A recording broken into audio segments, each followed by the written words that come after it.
ഇനി തമിഴ്നാട്ടിലെ രാഷ്ട്രീയ ഡെവലപ്മെന്റിലേക്കാണ്. തമിഴ്നാട്ടിലെ സൂപ്പർ വിജയത്തിന് പിന്നാലെ സർക്കാർ രൂപീകരണത്തിനുള്ള കടമ്പകൾ കടന്ന് ക്ലൈമാക്സിലേക്ക് വിജയ്. NDA സഖ്യം വിട്ട് TVKയ്ക്ക് പിന്തുണ നൽകാൻ 47 MLA-മാരുള്ള AIADMK തീരുമാനിച്ചു. DMK സഖ്യം വിട്ട് കോൺഗ്രസും TVKയുമായി സഖ്യം രൂപീകരിച്ചിട്ടുണ്ട്. തമിഴ്നാടിന്റെ 18ാമത് മുഖ്യമന്ത്രി നാളെ രാവിലെ 11:30 സി ജോസഫ് വിജയ് സത്യപ്രതിജ്ഞ ചെയ്യും. മനീഷ് മൂർത്തിയാണ് വിവരങ്ങളുമായി ചെന്നൈയിൽ നിന്ന് ചേരുന്നത്. മനീഷ്, TVK സംബന്ധിച്ച്, വിജയിയെ സംബന്ധിച്ച് ഇതൊരു അഭിമാന മുഹൂർത്തം കൂടിയാണ്. അവർ പ്രതീക്ഷിച്ചതിലും ഉജ്ജ്വലമായ വിജയമാണ് തമിഴ്നാട്ടിൽ നേടാനായത്. പക്ഷേ അതേസമയം തന്നെ ഇപ്പോൾ AIADMKയുടെയും കോൺഗ്രസിന്റെയും പിന്തുണ കൂടി ലഭിക്കുന്നതോടെ ശക്തമായിട്ടുള്ളൊരു ഭരണം കാഴ്ചവെക്കാനാകും എന്നുള്ള ഒരു പ്രതീക്ഷ TVKയ്ക്കുണ്ടോ? എങ്ങനെയാണ് സത്യപ്രതിജ്ഞയുമായി ബന്ധപ്പെട്ട വിവരങ്ങൾ?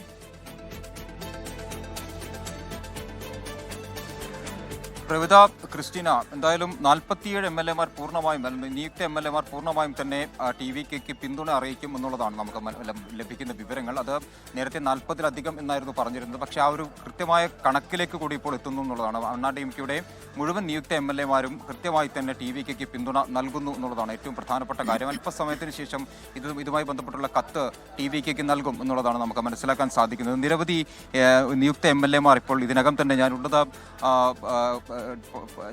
പാർട്ടിയുടെ ജനറൽ സെക്രട്ടറി ആയിട്ട് എടപ്പാടി കെ പളനിസ്വാമിയുടെ വസതിയിലാണ്.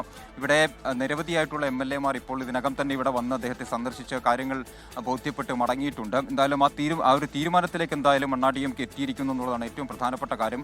അതിൽ ഭരണത്തിൽ പങ്കാളികളാവാതെ പുറത്തു നിന്നുള്ള പിന്തുണ എന്നുള്ളതാണ്. അത് വളരെ കൃത്യമായെടുത്തൊരു തീരുമാനം തന്നെയാണ്. നേരത്തെ 2 വിഭാഗങ്ങളായി തിരിഞ്ഞുകൊണ്ട് 40 MLA-മാരുടെ ഒരു AC ഷൺമുഖത്തിന്റെ നേതൃത്വത്തിൽ ഒരു 40, CV ഷൺമുഖത്തിന്റെ നേതൃത്വത്തിൽ 40 MLA-മാർ TVKയ്ക്ക് പിന്തുണ നൽകണം എന്നുള്ള ഉറച്ച നിലപാടെടുക്കുന്നു. മറ്റൊരു വിഭാഗം SP വേലുമണിയുടെ നേതൃത്വത്തിലുള്ള മറ്റൊരു വിഭാഗം അത് BJPക്ക് സപ്പോർട്ട് ചെയ്യണം എന്നുള്ള രീതിയിൽ നിൽക്കുന്നു. അങ്ങനെ എന്തായാലും ആ ഒരു തർക്കമൊക്കെ ഇപ്പോൾ മാറിയിരിക്കുന്നു. ഇരുവരും തന്നെ തീരുമാനിച്ചതാണ് 47 MLA-മാരും സപ്പോർട്ട് ചെയ്യാം, TVKയ്ക്ക് സപ്പോർട്ട് ചെയ്യാം, അത് പുറത്തു നിന്നുള്ള പിന്തുണ മതിയാകും എന്ന രീതിയിലേക്ക്. അപ്പോൾ എന്തായാലും വിജയ് വളരെ കൺസിസ്റ്റന്റ് ആയിട്ടുള്ള ഒരു മെജോറിറ്റിയിൽ എന്തായാലും തമിഴ്നാടിന്റെ ഭരണത്തിലേക്ക് എത്തുന്നു എന്നുള്ളതാണ് ഏറ്റവും പ്രധാനപ്പെട്ട ഒരു കാര്യം. മാത്രമല്ല, കോൺഗ്രസ് ആണെങ്കിലും കോൺഗ്രസ് ഇന്നലെ രാത്രിയിൽ നടന്ന കോൺഗ്രസ് നേതൃയോഗത്തിൽ പറഞ്ഞിരുന്ന കാര്യം 2 മന്ത്രിസ്ഥാനം അതുപോലെ തന്നെ കോർപ്പറേഷൻ ചെയർമാൻ സ്ഥാനം എല്ലാം വേണം എന്നുള്ളതായിരുന്നു. പക്ഷേ ഇന്നിപ്പോൾ ആകുമ്പോഴേക്കും സ്ഥിതി മാറുന്നു. ഒരു ഡിമാൻഡുകളുമില്ലാതെ, ഉപാധികളില്ലാത്ത പിന്തുണയാണ് എന്തായാലും കോൺഗ്രസ് സഖ്യമായി തന്നെ നൽകുന്നത് എന്നുള്ളതാണ് ഏറ്റവും പ്രധാനപ്പെട്ട കാര്യം. ആ രീതിയിലാണ് എന്തായാലും കാര്യങ്ങൾ. നാളെ രാവിലെ 11:30 ജവഹർലാൽ നെഹ്റു സ്റ്റേഡിയത്തിലാണ് 18ാമത് മുഖ്യമന്ത്രി, തമിഴ്നാടിന്റെ 18ാമത് മുഖ്യമന്ത്രിയായി വിജയ് സത്യപ്രതിജ്ഞ ചെയ്ത് അധികാരത്തിലേറുക.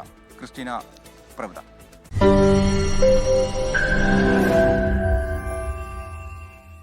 ലോകത്തെവിടെയായാലും ഏത് സമയത്തും 24 വാർത്തകളും ഓഗ്മെന്റഡ് റിയാലിറ്റി പാക്കേജുകളും എക്സ്പ്ലെയിനറുകളും വിശദമായി കാണാൻ ഞങ്ങളുടെ YouTube ചാനൽ നിങ്ങൾക്ക് സബ്സ്ക്രൈബ് ചെയ്യാം.